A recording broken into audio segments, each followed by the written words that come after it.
인사하시겠습니다.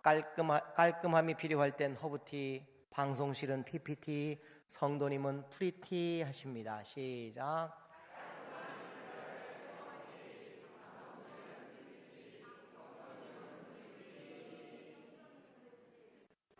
안 하는 분이 많이 계세요. 다시 한번 해야 될 것 같아요.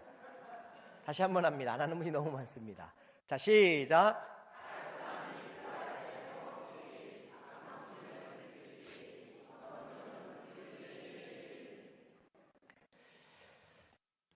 함께 고백하시죠. 하나님은 우리의 예배를 기뻐하심을 믿습니다. 하나님은 우리의 예배 가운데 임재하심을 믿습니다.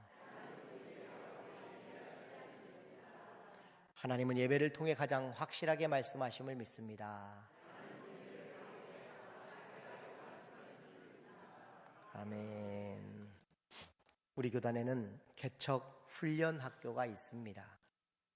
개척교회 목사님들이 3개월 정도 훈련을 하는 프로그램입니다. 이 훈련을 마쳐야만 교회 설립에 허락을 받게 됩니다. 여기에 저는 예배에 대해서 그리고 또 선교적 교회에 대한 강의를 합니다. 그리고 개척하는 목사님들을 팀 단위로 구성을 해서 그 팀을 맡아서 8분의 목사님이 매번 그 팀워크를 가지고 함께 컨설팅을 도와드립니다. 여기서 강의를 할 때 매번 마칠 때마다 목사님들에게 제가 강조하는 표현이 하나 있습니다. 개척하지 마십시오. 개혁하십시오. 개혁하면 해볼만 합니다. 개척은 어렵지만 개혁도 어렵지만 개혁하면 더 아름다운 일이 될 수 있습니다. 이렇게 이야기를 합니다. 오늘은 종교개혁주일입니다. 종교개척주일이 아니라 종교개혁주일. 정확하게 말하면 이 표현도 좀 다릅니다. 종교라고 하면 안 될 것 같아요. 뭐라고 표현해야 될까요? 개신교 개혁주일 아니면 기독교 개혁주일이라는 말이 더 정확한 표현일 것입니다. 개혁이라는 말, 리포메이션이라는 이 단어, 새로운 것을 만들거나 기존의 것을 완전히 때려 부수는 혁명이 아닙니다. 리라는 말, 다시라는 말이죠. 폼이라는 말, 모양, 형태, 폼 잡는다 하지 않습니까? 리폼이라는 말은 다시 원래의 모양으로 돌아가자라는 의지인 것입니다. 리폼 더 처치, 우리 개혁교회를 그렇게 부릅니다. 리폼 더 처치라는 말은 원래의 교회의 모양을 회복하자라는 그런 표현인 것입니다. 그런데 오해가 되면 안 됩니다. 500년 전으로 돌아가자는 이야기가 아닙니다. 500년 전 루터 칼빈으로 돌아가자는 게 아니라 2000년 전 예수님께로 돌아가자는 의미가 바로 개혁교회입니다. 혹시 원래의 목적을 잃어버린 공간이나 물건들을 여러분 보신 적이 있습니까? 학생들의 웃음소리가 가득해야 할 학교가 오직 입시 경쟁 때문에 학원으로 변해버렸습니다. 아이들이 뛰어노는 운동장에 운동회 했더니 아파트 주민들이 민원을 넣기 시작하면서 요즘 학교 운동회조차 어려워졌다고 합니다. 운동장 기능보다는 오히려 주차장 기능으로 전락한 학교 운동장들이 꽤나 많습니다. 목적을 상실한 공간들입니다. 2000년 전 예루살렘에도 기능을 상실한 한 공간이 있었습니다. 성전입니다. 얼마나 기능이 마음이 되었는지 주님께서 노건으로 채찍을 만들어서 이제 그들을 훈계하시려고 일어서셨습니다. 개혁이 어렵습니다. 개척보다 어려울 수 있습니다. 지난 봄노회 때 우리 교회 당회는 특별한 결정으로 우리 교단 총회장 선거를 하는데 현행 1,500명의 투표인단, 총대라고 부르지요. 그 투표인단들이 투표하는 간접선거 방식을 직접 선거할 수 있도록 헌의안을 제출했습니다. 굳이 이 헌의안을 제출한 이유는 총회장 선거에 이미 수십억의 돈 선거, 그리고 개인의 권리가 너무 중요한 시대에 여전히 간접선거를 하고 있는 건 바람직하지 않기 때문입니다. 직선제가 되면 달라지겠지요. 유권자가 전국에 있는 목사님, 장로님들이 너무 많습니다. 작년 12월을 기준으로 유권자들을 정하고 그분들이 투표하면 돈을 쓸 수 있는 선거를 하는 게 줄어들 것입니다. 직선제가 아닌 대의 선거를 하는 것은 어쨌든 바람직하지 않습니다. 왜냐하면 저도 아파트에서 무슨 투표할 때 보니까 앱 하나 가지고 다 투표를 하고 있습니다. 하물며 교단이 그거 하나를 못한다는 게 말이 되겠습니까? 온라인 앱 하나 개발하면 충분히 할 수 있는 일입니다. 거기에다가 정해진 날 노회 현장에 가서 목사님, 장로님들이 투표를 하면 됩니다. 그리고 총회에 보고하면 10분 안에 다 통계가 나옵니다. 불편할 거 하나도 없습니다. 더 심각한 문제가 있습니다. 우리 한국교회 100명이 안 되는 교회가 85%가 넘습니다. 우리 교회가 상위 15% 안에 들어갑니다. 아니 아마 10% 안에 들어갈 겁니다. 그러니 큰 교회죠. 큰 것 같지 않은데. 여러분, 우리 교회 엄청나게 큰 교회입니다. 100명 안 되는 교회가 85%가 넘어요. 그런데 1500명 투표인단 총대들이 가만히 들여다보면 전부 다 100명 미만 된 교회 목사님, 장로님들이 그 총대 안에 들어가기는 너무 어려워요. 하늘의 별 따기예요. 들어가지도 못합니다. 그러면 총회장이 굳이 100명 미만 되는 교회의 정책을 가져올 이유가 뭐가 있겠습니까? 그러니 교회가 몰락하는 것이지요. 아무리 봐도 저는 그들만의 리그처럼 보입니다. 그런데 노예는 다소 우리 교회가 낸 헌의안 때문에 불편했습니다. 그동안 안 하던 것이 올라왔기 때문입니다. 반대하는 분들이 있었습니다. 그건 연구해보고 해야 된다는 겁니다. 연구는 우리가 하는 것이 아니라 총회가 해야 될 텐데, 연구해서 우리 노예가 결정하면 끝납니까? 아니요, 총회가 또 논의해야 됩니다. 그건 말이 되지 않습니다. 그럼에도 연구해서 다시 또 가을에 하자는 이야기가 오고 갔습니다. 그때 그 노예 때 오전에 1시간, 오후에 1시간을 넘겨서 무려 2시간이 넘는 시간을 저희 교회 헌의안을 가지고 논쟁을 벌였습니다. 저는 압니다. 그날 이 안건 반대한 이유를 정확히 알고 있습니다. 정치하는 분들은 못마땅했을 겁니다. 총회장 선거가 쏠쏠할 테니까요. 그리고 또 있었습니다. 부임한 지 2년밖에 되지 않는 목사가 발언하는 것이 분명히 못마땅했을 것입니다. 저는 어른들에게 그래서 미운 털이 아주 세게 박힌 목사입니다. 그런데 이번 가을 노예에 전혀 언급되지 않았습니다. 불편했던 것 같습니다. 결국 회기는 지났고 다음 봄 노예에 우리는 또다시 헌의해야 합니다. 한국교회의 단면입니다. 개혁이 이렇게 어렵습니다. 그렇다고 포기합니까? 안 됩니다. 교회가 썩었다고 신앙을 버립니까? 안 됩니다. 그 안에 있는 사람들이 썩은 것이지 하나님은 썩지 않는 하나님이십니다. 하나님은 살아계신 하나님이십니다. 어떻게 살아계신다고요? 시퍼렇게 살아계신 하나님이십니다.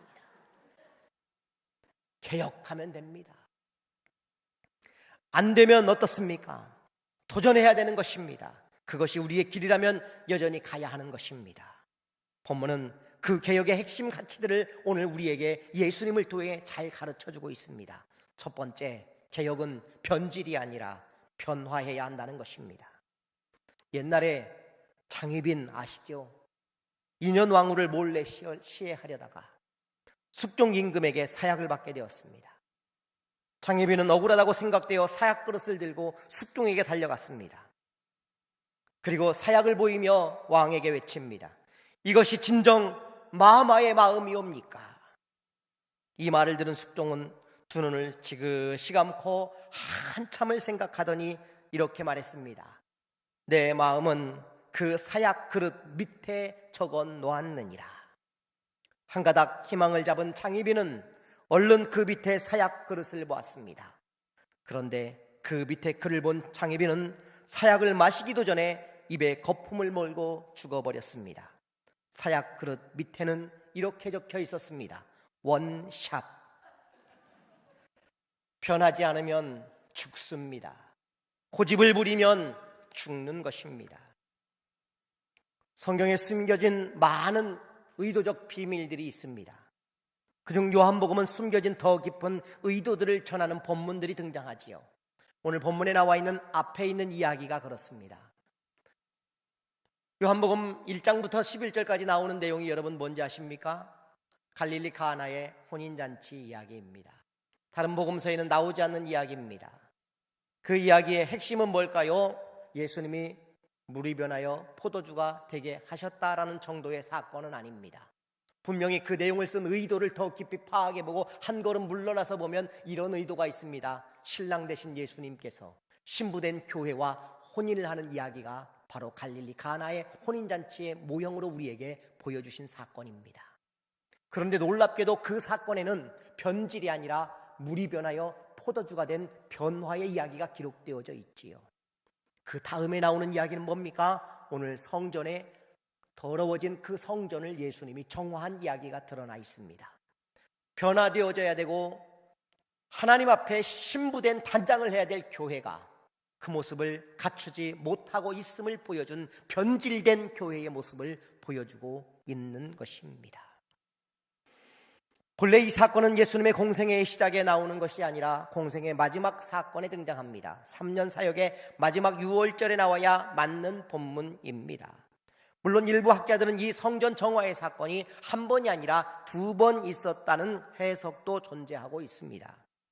그러나 요한은 분명 의도가 있어 보입니다. 어떤 의도입니까? 공생의 시작의 혼인잔치에 주목하라는 의도. 그런데 그 신부된 우리가 변화되어야 되는데 변질되어 버렸다라는 편집적 요한의 의도를 우리가 분명히 잘 살펴 읽어야 한다는 것입니다. 어떻게 변질됐습니까? 16절을 같이 한번 읽어보겠습니다. 시작.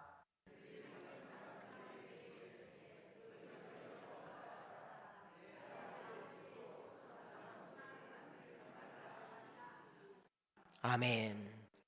여러분, 본래 성전은 어떤 곳인데 이렇게 장사하는 집으로 변해버린 것입니까? 이 본문에 대해서 마가복음 11장 17절은 이렇게 말합니다. 이에 가르쳐 이르시되 기록된 바 내 집은 만민의 기도하는 집이라라고 주님이 말씀하셨습니다. 예수님은 이 말씀은 이미 이사야 선지자를 통해 선포되어진 그런 내용 중에 하나입니다. 예루살렘이 왜 예루살렘으로 그렇게 내 집이 만민의 기도하는 집이 되었는지 이사야 56장 7절에 보면 기록되어져 있습니다. 같이 읽어볼까요? 시작.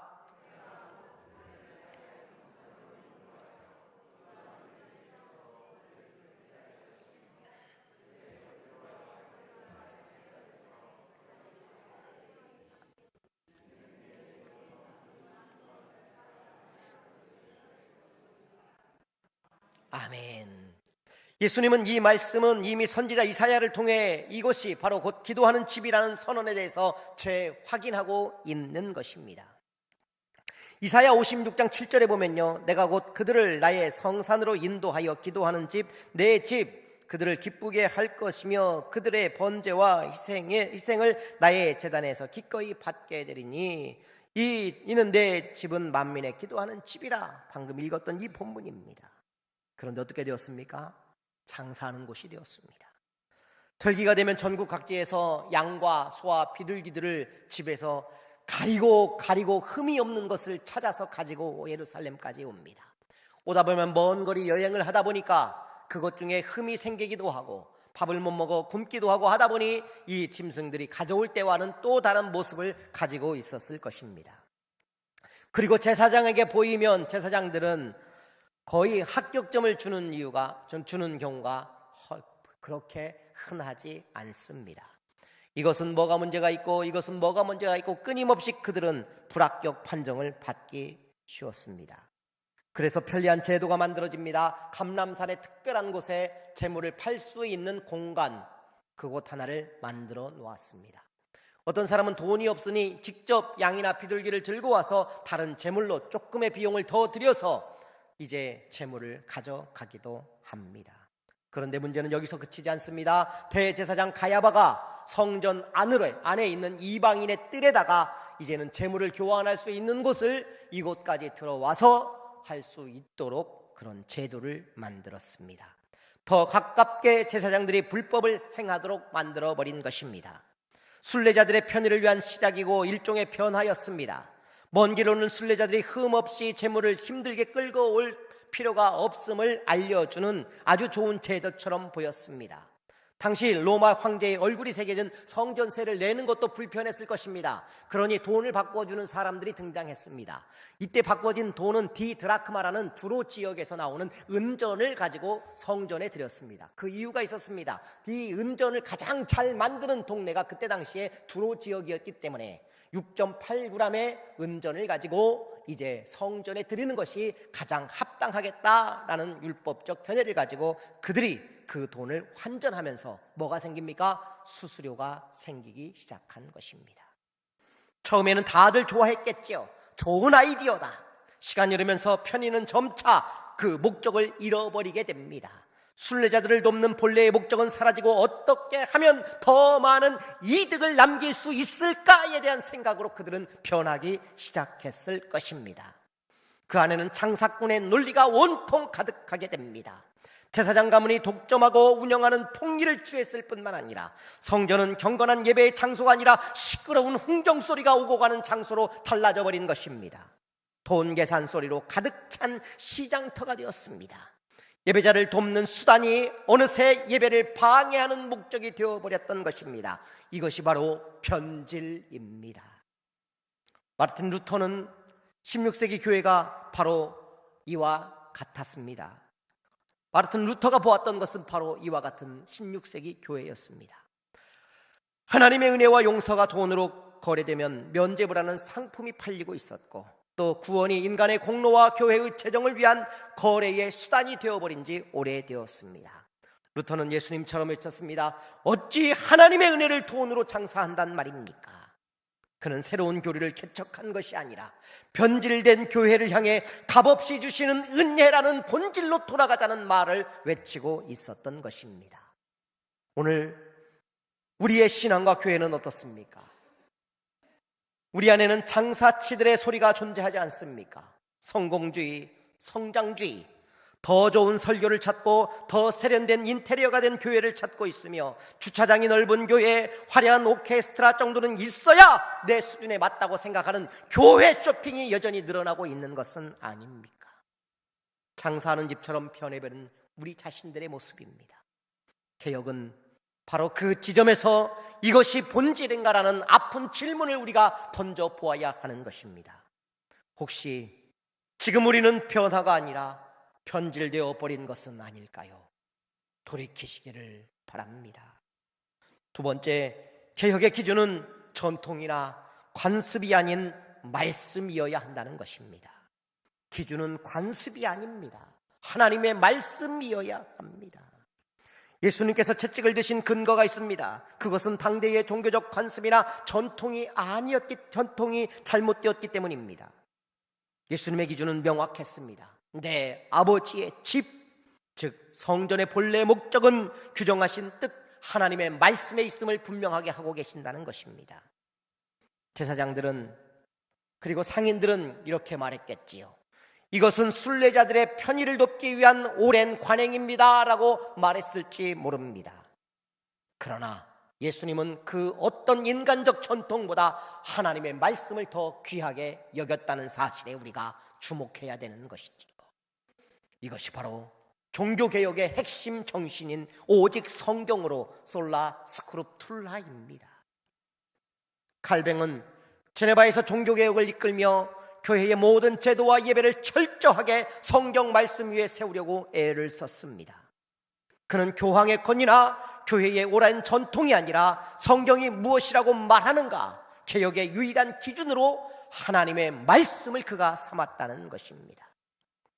먼저 기록된 말씀 무엇입니까? 성경 아닙니까? 그리고 살아 역사하시는 말씀, 예수 그리스도가 기준이란 말입니다. 요한복음 1장 1절 말씀을 한번 보실까요? 시작.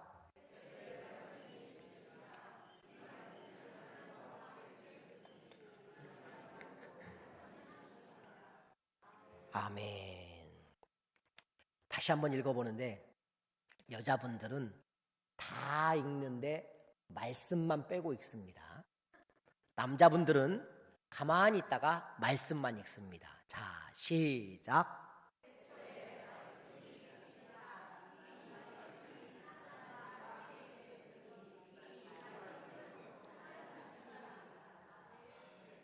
일부보다 훨씬 훌륭합니다.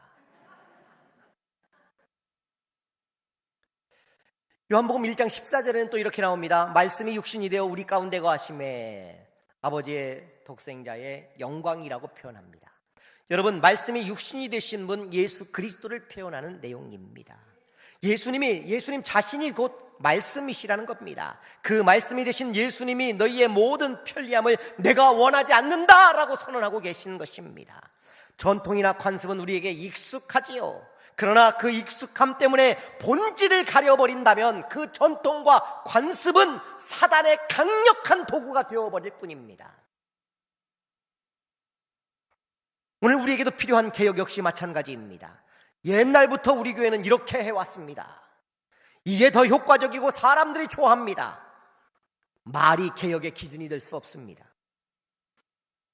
오늘 우리가 성찬식을 거행하지 않습니까? 하얀 천을 덮으면 안 된다고 제가 이렇게 누차 이야기합니다. 가는 데마다 강의합니다. 뭐 저만 얘기하겠습니까? 신학교 교수님들도 오래전부터 이야기했습니다. 20년도 넘었습니다. 그런데 한국교회가 하얀 천 하나를 못 걷어냅니다. 발이 쫓다가 천 덮었던 거기 때문에 걷어야 한다고 이야기를 해도 못 걷습니다. 심지어 어떤 교회들은 의식을 합니다. 접는데 장로님들이 쭉 이렇게 접었다가 또 앞으로 가서 만났다가 그리고 한쪽에 잘 내려놓습니다. 그것이 마치 의식화되어 있는 관습이 되어버린 것입니다. 그거 하나를 못 바꿉니다. 관습이 무섭습니다. 관습이 본질을 덮어버리면 안 되는 것입니다. 우리의 예배, 우리의 사역, 우리의 삶, 하나님의 말씀이 무엇을 말하는가 그 질문 앞에 우리가 정직해져야 하는 것입니다. 말씀이라는 거울 앞에 우리 자신을 비추어 볼 때 비로소 무엇인지 우리 자신을 돌아볼 수 있을 때 그것이 개혁의 시작이 될 수 있는 것 아니겠습니까? 마지막 세 번째, 개혁의 동력은 거룩한 열심이라는 사실입니다. 본문 17절을 같이 읽어봅니다. 시작.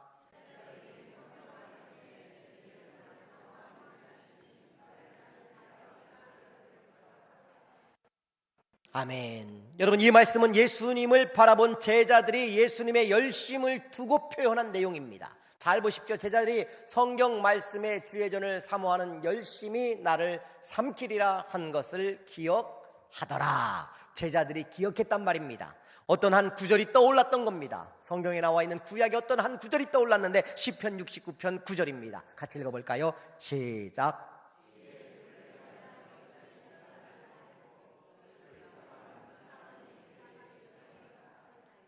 아멘. 예수님의 행동은 차가운 비판이나 파괴적 분노가 아니었습니다. 그것은 아버지의 집을 너무 사랑하기 때문에 변질을 견딜 수 없었던 거룩한 열심, 뜨거운 사랑에서 나온 예수님의 행동이었던 것입니다. 개혁은 교회를 비판하는 자가 아니라 교회를 사랑하는 자가 할 수 있는 일입니다. 개혁은 탁월한 교회의 문제점을 발견하는 자가 아니라 주님을 사랑하는 자여야 할 수 있는 일입니다. 루터는 교회를 파괴하기 위해 95개조 반박문을 낸 것이 아니었습니다. 루터는 교회의 문제를 탁월하게 지적해서가 아니라 그는 너무나 교회를 사랑하기 때문에 하나님의 교회를 지키고 싶은 마음, 그 하나의 열정을 가지고 주 앞에 당당히 임했던 것입니다. 교회가 잘못된 길로 가는 것을 마음 아파하며 교회를 바르게 세우고자 했던 개혁가들의 이야기. 칼빈을 보십시오. 그는 제네바가 완벽한 신정국가가 되는 야심을 꿈꾼 사람도 아니었습니다. 그는 하나님의 절대적 주권과 영광이 온전히 드러나는 교회를 세우고 싶어 했던 것입니다. 그의 거룩한 열망이 세상을 바꿨습니다. 오늘날 우리는 한국교회를 향한 수많은 비판의 소리를 듣습니다. 그러나 그 비판이 교회를 향한 사랑과 아픔 없이 던져지는 돌이면 그것은 절대 세상을 바꾸는 개혁이 될 수 없을 것입니다. 참된 개혁은 교회의 아픔, 그리고 그것을 나의 아픔으로 끌어안고 눈물로 기도하는 거룩한 열심으로 시작되어질 때 개혁이 일어나는 것 아니겠습니까? 말씀을 정리합니다. 이창현 씨의 글 가운데 내 마음속의 울림이라는 글이 있습니다. 무대는 정면에서는 화려해 보이지만 뒷면은 상처투성이다. 하트는 정면에서 보면 행복이지만 뒷면에서 보면 상처투성이다. 성공은 정면에서 보면 멋져 보이지만 뒷면은 상처투성이다. 뒷면의 상처가 많을수록 정면은 더 빛이 난다.